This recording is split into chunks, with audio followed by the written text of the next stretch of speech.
여러분, 유니클로가 일본 기업이라는 거 모르시는 분들은 거의 없으실 겁니다.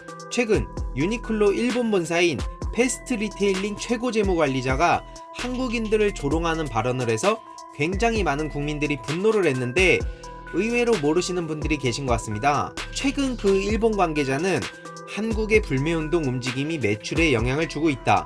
하지만 우리는 과도하게 정치적인 상황에 휘둘리지 않고 묵묵히 운영을 계속하겠다 라고 밝히며 불매운동 움직임이 있지만 그렇게 길게 이어지지 않을 것으로 생각하고 있다라고 말했습니다.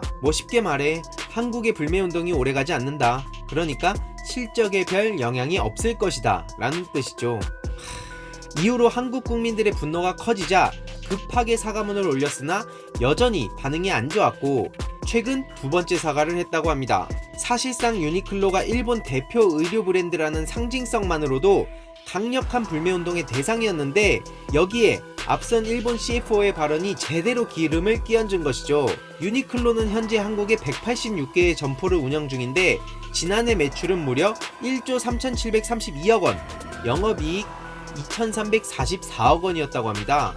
전체 매출 규모로 따지면 한국이 일본, 중국에 이어 3위 시장이라서 어떻게든 저들은 한국을 잡아야 하는 상황인데 위 CFO의 무식한 발언이 도마 위에 오르며 완전히 심각한 상황이 되어버린 것이죠. 일본인들은 한국인들이 얼마나 무서운지 아직 모르나 봅니다. 결정적으로 유니클로 출신 한 관계자는 한국만한 시장을 다시 구축하기도 어렵고 유니클로로서는 마음이 급할 수밖에 없다며 이대로 불매운동이 길어지면 매출에 치명적 타격이 갈 텐데 특히 주로 수익 창출하는 시즌이 바로 단가가 높은 의류가 팔리는 가을과 겨울이라고 합니다. 유니클로는 주로 히트텍, 경량 패딩이 국내 주요 인기 품목이었다고 하는데요. 쉽게 말해 올해 연말까지 불매운동이 이어진다면 사실상 유니클로는 엄청난 재고의 압박에 실질적인 타격을 제대로 받게 될 거란 의미죠. 결국 이번 가을 겨울 매출이 급감하면 미리 생산해 놓은 제품들의 대금을 전 세계 생산업체에 지급하기 어려운 상황이 올 수도 있다고 합니다. 이러한 상황에 일부 국내 네티즌들은 유니클로 순찰대를 자처하며 매장에 아무도 없을 경우 이상무를 외치고 있고 게다가 민주노총 택배연대 노조는 유니클로 제품 배송을 거부할 예정이라고 하는데요.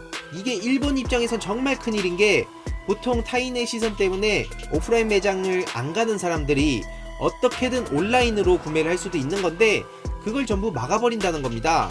역시 한국인의 결집력 하나만큼은 정말 끝내주는 것 같습니다. 올 겨울을 어떻게든 넘기려는 유니클로에 맞서 우리 똑똑한 국민들이 치명적인 타격을 줄 거라 저는 확신하는데요. 여러분, 유니클로는 제대로 된 사과를 단 한 번도 한 적이 없습니다. 원래 저들은 사과할 때 임직원들이 전부 나와서 머리를 90도로 숙인 채 진심 어린 사과문을 발표한다고 합니다.